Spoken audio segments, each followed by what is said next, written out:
नमस्कार दोस्तों, मैं हूं राजीव और आप देख रहे हैं अमानत नॉलेज। दोस्तों, आज हम जानकारी प्राप्त करेंगे कि जमीन के कौन कौन से कागजात हमारे पास होने चाहिए जिससे जमीन पर अधिकार हमारा 100% होता है। तो दोस्तों, इसकी जानकारी आज हम प्राप्त करेंगे और जानकारी प्राप्त करने से पहले आप हमारे चैनल पर नए हैं तो चैनल को सब्सक्राइब कर लीजिए और बेल आइकन प्रेस कर दीजिए। चलिए आगे जानकारी प्राप्त करते हैं। तो दोस्तों, ये बात बहुत सारे लोगों के मन में रहता है कि आखिर कौन कौन से जमीन के कागजात होने चाहिए जिससे स्पष्ट पता चल सके कि उस जमीन पर हमारा 100% अधिकार है। तो दोस्तों, मुख्यतः जो देखा जा रहा है, खतियानी जमीन और केवालगी जमीन होता है। इसके अलावे भी होते हैं, लेकिन ज्यादातर जो है खतियानी जमीन, केवालगी जमीन देखने को मिलता है। अब जो है, पहले हम खतियान की बात करते हैं, जिसे खतियानी जमीन हम कहते हैं। खतियान की बात करते हैं। अगर मान लीजिए सर्वप्रथम आपके पास खतियान है, तो खतियान सर्वे के समय तैयार होता है।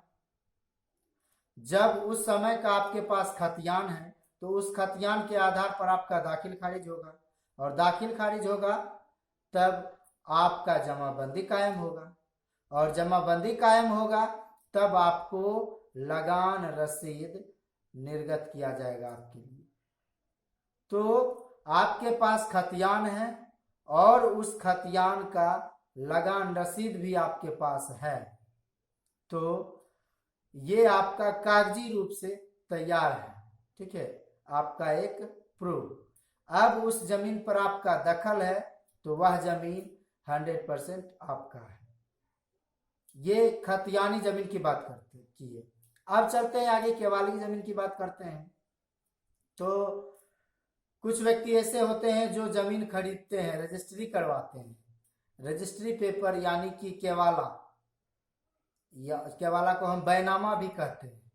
ठीक है, तो एक यह कागजात आपके पास रजिस्ट्री पेपर है, बैनामा केवाला कहें उसे। तो ये आपके पास एक कागजात हो गया जमीन का। अब इसके द्वारा आपका दाखिल खारिज होता है, और दाखिल खारिज होने के बाद जमाबंदी कायम होता है। जमाबंदी जब कायम होता है तो आपका लगान रसीद निर्गत होकर आपको मिलता है।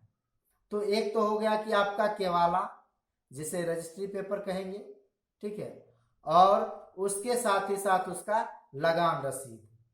तो ये दोनों है आपके पास, और आप उस कागजात से संबंधित, जिसका आपके पास केवाला है, लगान रसीद है, उससे संबंधित जो जमीन है, उस जमीन पर आपका दखल कब्जा है, यानी उस पर आप रह रहे हैं, तो वह जमीन 100% आपका है। उस जमीन पर 100% आपका अधिकार है।